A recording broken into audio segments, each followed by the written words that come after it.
The coffee smelled wrong. Not burnt. Not bitter. Not even spoiled, just wrong. An eerie metallic scent lingered above the porcelain cup, causing the hairs on the back of my neck to rise. It felt like a warning, a whisper from some hidden instinct deep within, begging me not to take that first sip. "Come on, Kate, try it," Matt urged softly, his voice silky, almost tender. My husband's handsome face wore an expectant smile, yet his eyes were distant, colder than usual. "I made it special just for you." A chill ran down my spine. Just for me. Those 3 words had started sounding more like a threat lately. Oh, shit. We were Okay. seated around the polished marble table at Lily's immaculate house in Austin, a place that had once felt welcoming but now seemed as inviting as a gilded cage. Lily Clark, my sister-in-law, perfectly poised in her silk blouse and designer jewelry, watched me intently, her expression unreadable as she absently stirred her own untouched coffee. I swallowed, throat dry, memories flooding back in painful flashes. The dizzy spells, the nausea, those terrifying visits to emergency rooms, each incident conveniently timed right before important client presentations. My successful career as one of Austin's top marketing executives had become strangely punctuated by episodes of inexplicable illness. The doctors couldn't pinpoint a cause, and Matt always seemed ready with soothing reassurances. But Lily, she was different. There was something behind her eyes, a calculation masked by false concern. And now here I was again, trapped in a dangerous dance of suspicion and denial. My stomach twisted. Could my own husband truly be capable of something so sinister? The possibility felt both impossible and horrifyingly real. "Kate," Lily prompted gently, a subtle edge creeping into her voice. "Matt worked so hard on that cup of coffee. Aren't you going to at least taste it?" The words felt like a dare, a challenge cloaked in sweetness. I lifted the cup slowly, feeling their gazes like needles on my skin. My heart hammered painfully.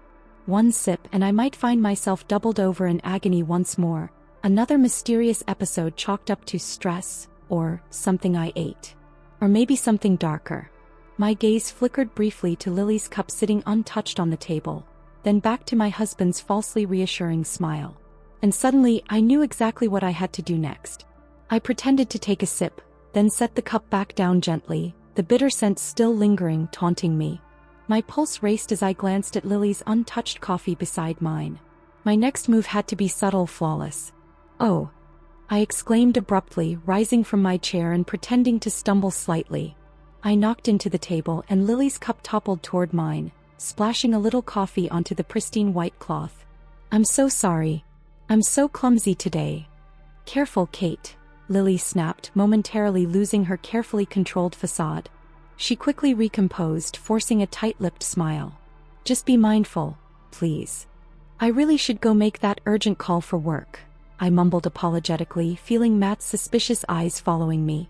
As I moved away from the table, my breath quickened, replaying the swift moment I switched our cups amidst the confusion.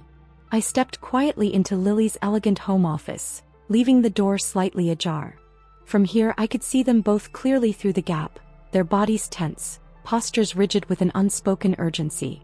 Lily lifted the cup I'd secretly replaced, bringing it slowly to her lips. A sharp pang of guilt shot through me. Should I stop her?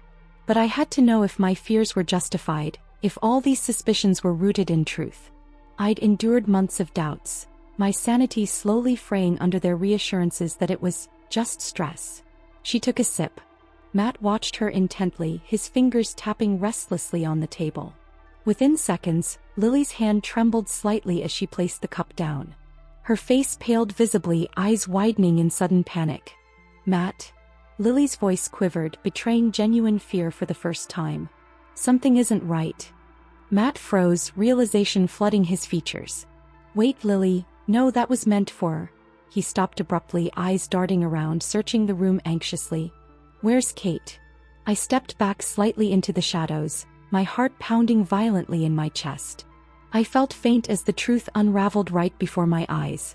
Suddenly, a wave of memories crashed over me with piercing clarity. I remembered vividly that cold February evening 6 months earlier. Lily had invited us over for dinner, claiming she wanted to celebrate my promotion at Clark and Miller Marketing. The air had been thick with forced laughter and subtle digs masked as compliments. "Oh, Kate," Lily had purred over dessert. "You're just climbing that ladder so quickly. You're unstoppable, aren't you?" "It's all thanks to her dedication," Matt had chimed in, but his smile had felt strained even then. Hours later, I'd found myself doubled over, dizzy and vomiting uncontrollably. Matt held my hair back gently, whispering soothing words, yet somehow those reassurances had felt hollow. The next morning, Matt shrugged it off casually. "Maybe it was just the seafood. You know Lily likes to experiment." Then came April. The tea at Lily's Sunday brunch had tasted oddly bitter. That evening, another agonizing trip to the emergency room, this time accompanied by blurred vision and heart palpitations. The doctors had looked baffled, unable to pinpoint the cause. And every time Matt would smile sympathetically. "You're working yourself too hard, honey. Maybe slow down a little." But the incidents became impossible to ignore. The worst was June. Breakfast at Lily's place again. Pancakes, innocent enough. Yet soon afterward, I collapsed, rushed to Austin General Hospital with mysterious traces of unknown substances in my blood. The doctors were stumped. Matt's gentle voice had comforted me even as suspicion gnawed painfully at my heart. "It's probably that expired medicine you took, Kate. Remember?" Matt had whispered softly, his eyes never meeting mine fully. Now, hidden behind Lily's office door, watching her tremble at the table, I felt the chilling truth settling deep in my bones. They'd been poisoning me, slowly, carefully, systematically. Sabotaging my career, my health, my life. My thoughts snapped back to the present as Matt's voice rose sharply, pulling me back into the scene unfolding. "What did you put in that coffee, Matt?" Lily demanded weakly, struggling to steady herself. Her usual poise crumbling quickly into raw panic. "Tell me right now." "Just something to slow her down," Matt hissed under his breath, glancing around frantically. "You weren't supposed to drink that one, Lily." She switched the cups. "I swear I saw her do it." "You idiot." Lily's voice sharpened despite her growing weakness. "You assured me it wasn't lethal, just enough to keep her from closing the Wilson deal." I felt sick. The Wilson account was the largest opportunity of my career.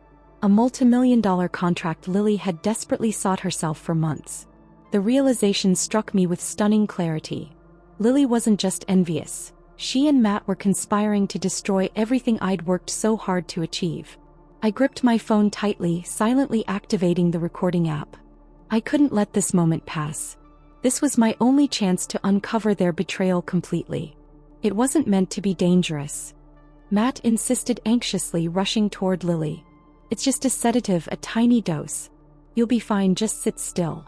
Lily gripped the table, breathing hard, her body trembling more violently. "Call an ambulance, Matt. Quickly." I stepped from the office shadows into full view, calmly dialing emergency services, my voice steady despite the storm of emotions inside.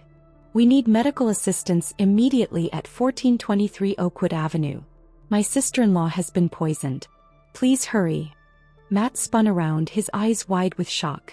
"Kate, how long have you been standing there?"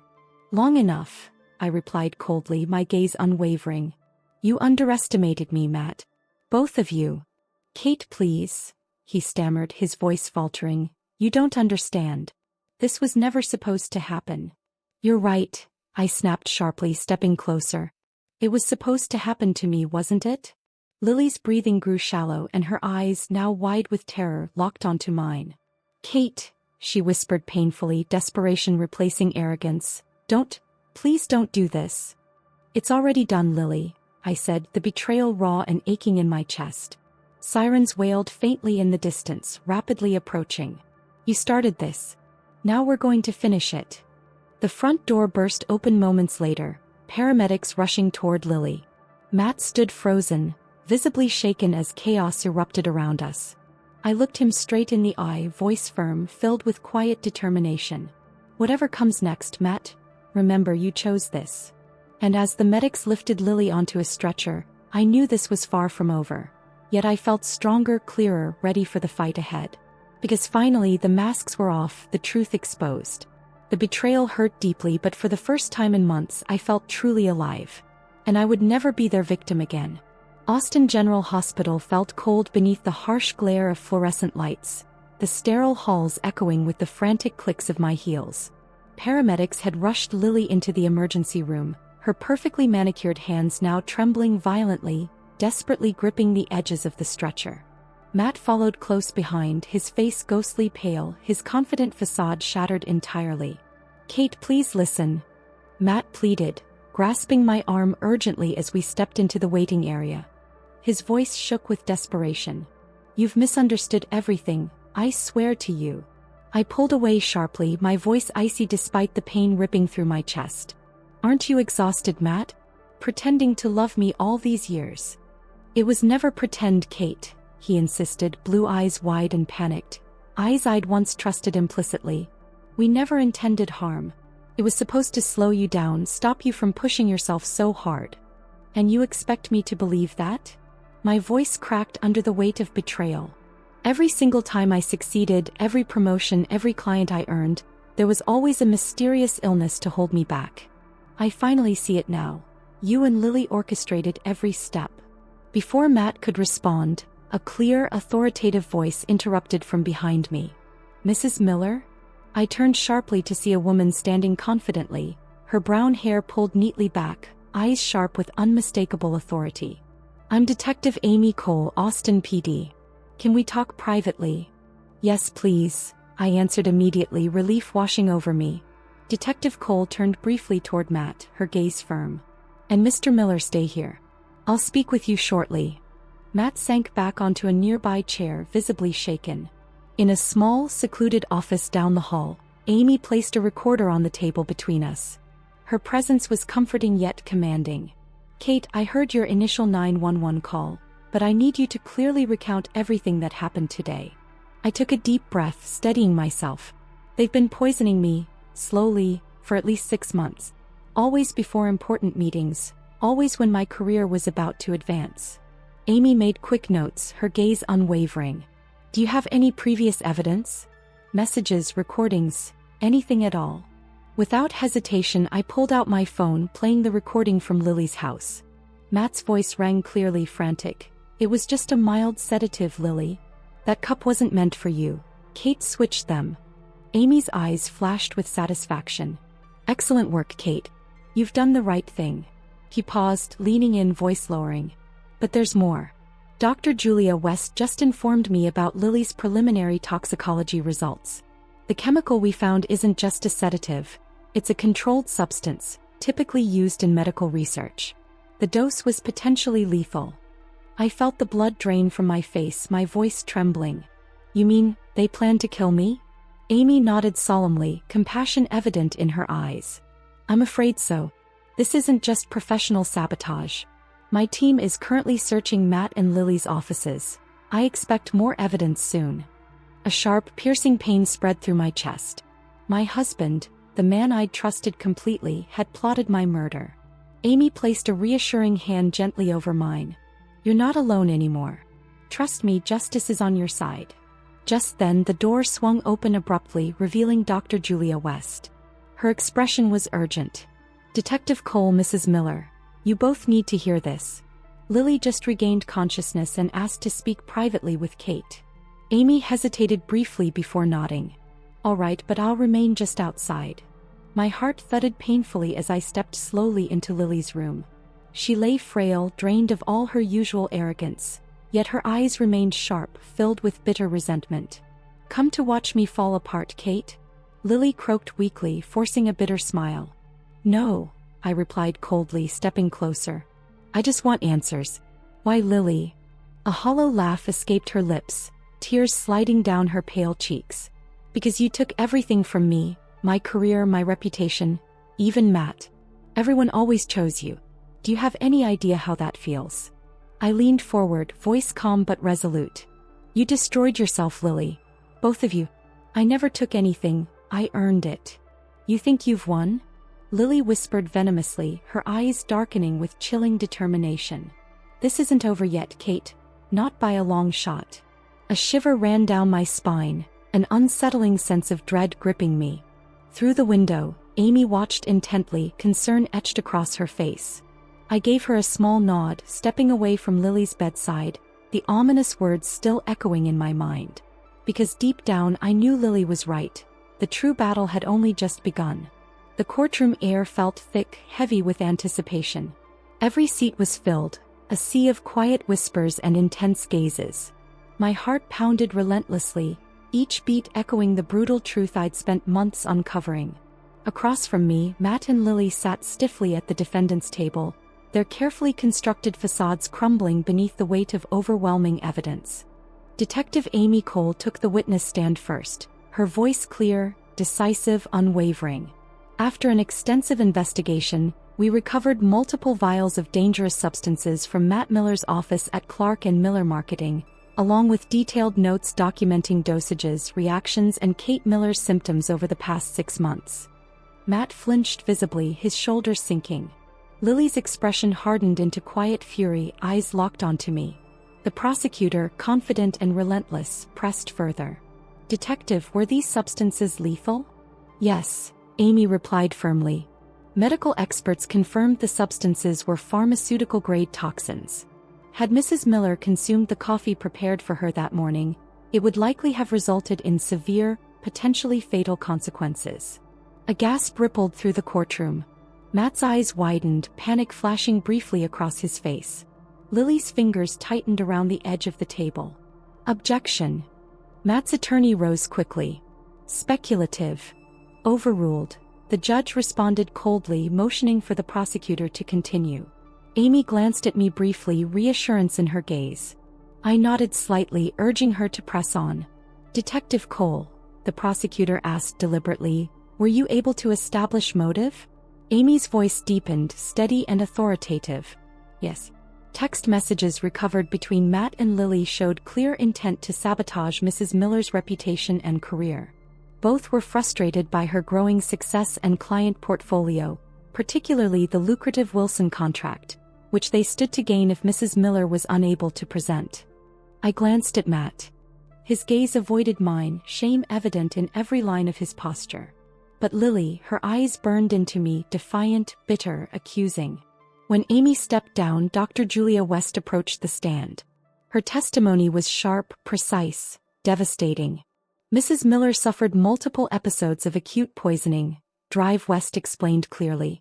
The toxicology from her hospital visits matched perfectly with substances recovered from the defendant's possession. The dosage escalated progressively, clearly indicating deliberate, systematic attempts to incapacitate or even eliminate her. "Thank you, Drive West," the prosecutor said, satisfied, before turning to the judge. "I have one more witness, Your Honor, Kate Miller." My heart clenched. Taking a deep breath, I rose slowly, feeling every eye upon me. As I approached the stand, my gaze met Matt's once again, pleading silently, desperate. Lily's face twisted in barely contained rage. Under oath, my voice trembled slightly yet remained firm. "Matt and Lily betrayed me not just physically but emotionally and psychologically. They manipulated my trust, undermined my confidence, and nearly destroyed my life. Even now, it feels surreal that the people closest to me planned my death over professional jealousy." The prosecutor's voice softened slightly. "Kate, would you share how you discovered their betrayal?" I recounted every agonizing detail, watching jurors' faces shift from shock to sympathy, finally settling into grim determination. As I finished, Matt abruptly stood, startling the entire courtroom. "Kate, stop!" he shouted desperately, his voice raw, breaking. "I can't. I won't lie anymore." "Mr. Miller, sit down," the judge warned sternly. "No." Matt cried, his eyes locked with mine, haunted and tortured. "Kate deserves the truth. Lily convinced me you were destroying our lives, taking everything we built. It began as sabotage, just making you sick enough to miss important meetings, but things spiraled out of control." Lily shot upward, furious. "Shut up, Matt. You're ruining everything." Matt ignored her, trembling as he confessed openly, brokenly. "I stole the toxins through an old college friend, and Lily insisted on increasing the dose, convinced nothing else would work. I convinced myself it wasn't murder. It couldn't be, but I was wrong. I'm so sorry, Kate." The room fell into stunned silence. Lily turned fiercely toward Matt, pure hatred blazing. "You coward. I did this for us, because you were too weak to fight for yourself." "You did it for yourself, Lily," Matt snapped bitterly. "Your ambition poisoned everything." "Order." The judge's gavel slammed down, silencing their outburst. I've heard enough. Matt sank down heavily, defeated. Lily remained standing, defiant but trembling. The judge's voice resonated powerfully, clear and authoritative. Given the compelling evidence and testimonies provided, this court finds Matthew Miller and Lily Clark guilty on all charges, including conspiracy and attempted murder. Sentencing will commence immediately. Lily's eyes darkened, her glare piercing me with sheer hatred. Matt buried his face in his hands, shoulders shaking quietly. Stepping down from the stand, I met Detective Cole's steady, reassuring gaze. "You did it, Kate," she whispered softly, squeezing my hand. "Justice always finds its way." Yet as the guards led Matt and Lily away in handcuffs, Lily turned toward me, her voice chillingly clear, filled with venomous promise. "This isn't the end, Kate. You'll never truly escape me." Her words lingered ominously, an icy threat I couldn't shake off, even as relief flooded my chest. I knew Lily's defeat wasn't total.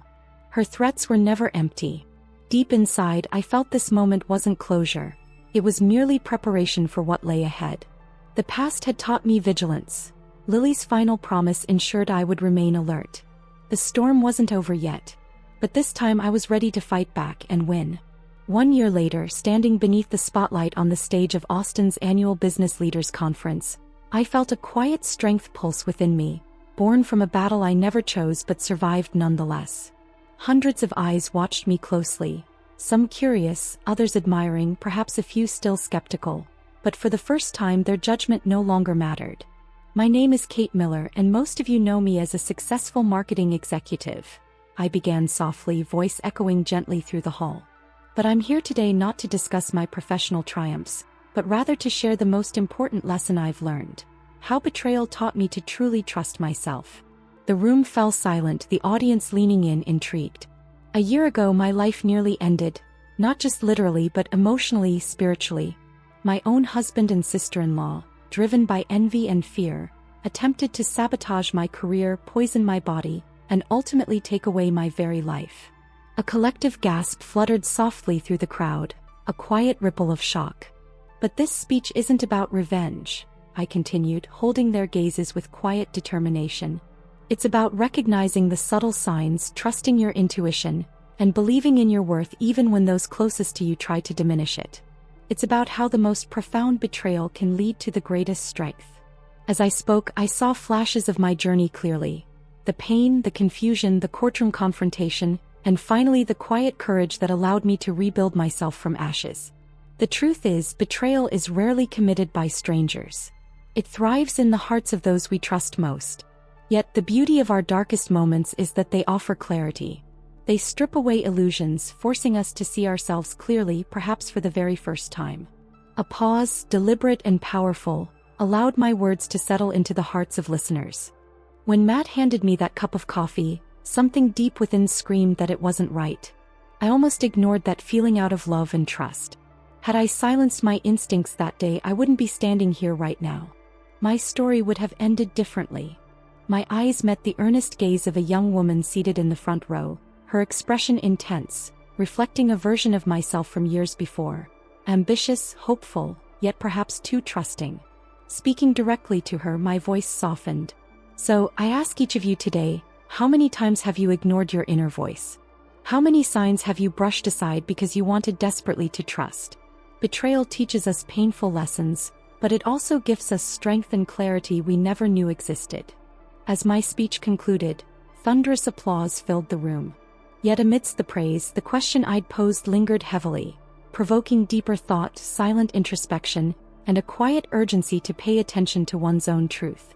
Afterward, the young woman approached cautiously, her eyes shining with determination. "Kate, your words felt personal, almost like you spoke directly to me. How did you find the courage to keep moving forward?" I smiled gently, remembering the long, sleepless nights, the lingering doubts, the scars that still ached occasionally, reminding me of what I'd overcome. "I realized my greatest revenge wasn't destroying those who betrayed me," I told her earnestly. "It was thriving despite their attempt to break me. Real power lies not in retribution, but in the unshakable courage to move forward, to rebuild, and to trust yourself above all else." She nodded thoughtfully, gratitude shining in her eyes as she stepped away. Later that evening, sitting alone at my desk, I received an email notification. A message from the Wilson client. My heart quickened briefly. Read simply. We're pleased to renew our contract with you for another 3 years. Your resilience and integrity speak volumes. Looking forward to continued success. I exhaled slowly, smiling. It was proof that integrity mattered. The choices I'd made had defined my path forward. My gaze drifted across the room, landing on an unopened newspaper featuring a brief article titled, "Matt Miller and Lily Clark Begin Prison Sentences." I hesitated only briefly, then swept it into the trash unread. Their punishment wasn't my victory. My triumph had come the day I chose to trust myself, to act decisively, and to never again let betrayal define who I became. I leaned back, closing my eyes, peace washing over me as the echoes of Lily's chilling words faded into insignificance. I knew she would never truly leave my mind entirely, but her threat no longer carried weight. Because today and every day afterward, my life was entirely my own, built from strength, authenticity, and unwavering trust in my instincts. As I sat in that moment of quiet triumph, one question lingered gently, compellingly in the silence. When the voices around you become loudest, will you trust your own above all else? That question would follow everyone who heard my story, compelling them to listen deeply, courageously to their inner truth, just as I had finally learned to do.